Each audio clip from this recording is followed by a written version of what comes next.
Hello friends, இன்றைக்கி என்ன பார்க்க போகிறேன்னா உருளைக்கிழங்கு போண்டா எப்படி செய்கிறதுன்னு பார்க்கலாம்.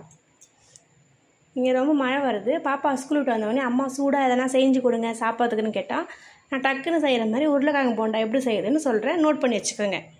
அதுக்கு 2 உருளைக்கிழங்கு இந்தமாதிரி மசிச்சு எடுத்து வச்சுக்கோங்க. பொடியாக நறுக்குனா கொத்தமல்லி, கறிவேப்பிலை, பச்சை மிளகாய், வெங்காயம். நான் சக்தி பஜ்ஜி போண்டா மாவு பேக்கெட் தான் எடுத்திருக்கேன். அதை கொஞ்சம் இந்த மாதிரி மிக்ஸ் பண்ணி வச்சுக்கோங்க.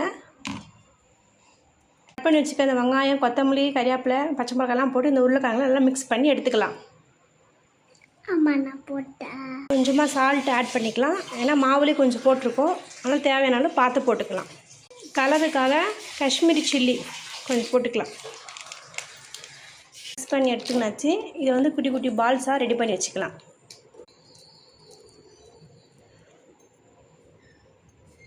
மாவு நல்லா இந்த பதத்துக்கு இருக்கணும், ரொம்ப தண்ணியாகவும் இருக்கக்கூடாது. சூடாயிடுச்சு. இப்போ ஒன்று ஒன்றா போட்டுக்கலாம்.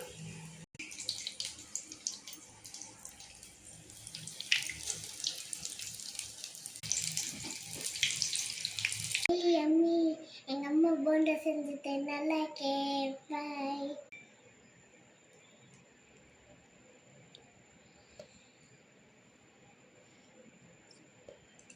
சூப்பரான போண்டா. சூப்பரான உருளைக்கிழங்கு போண்டா ரெடி ஆகிடுச்சு. கூடவே டொமேட்டோ சாஸ் வச்சு சாப்பிட்டிங்கன்னா சூப்பராக இருக்கும். மிச்சம் இருக்கிற மாவுலையும் போட்டு போண்டா மாதிரி போட்டு எடுத்துக்கலாம்.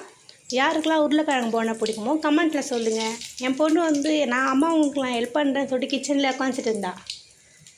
நீங்களும் ட்ரை பண்ணி பார்த்துட்டு உருளைக்கிழங்கு போண்டா எப்படி வந்துச்சுன்னு கமெண்ட்டில் சொல்லுங்கள். பாய். நெக்ஸ்ட் வீடியோவில் பார்க்கலாம். லைக் பண்ணுங்க, ஷேர் பண்ணுங்க. பாய்.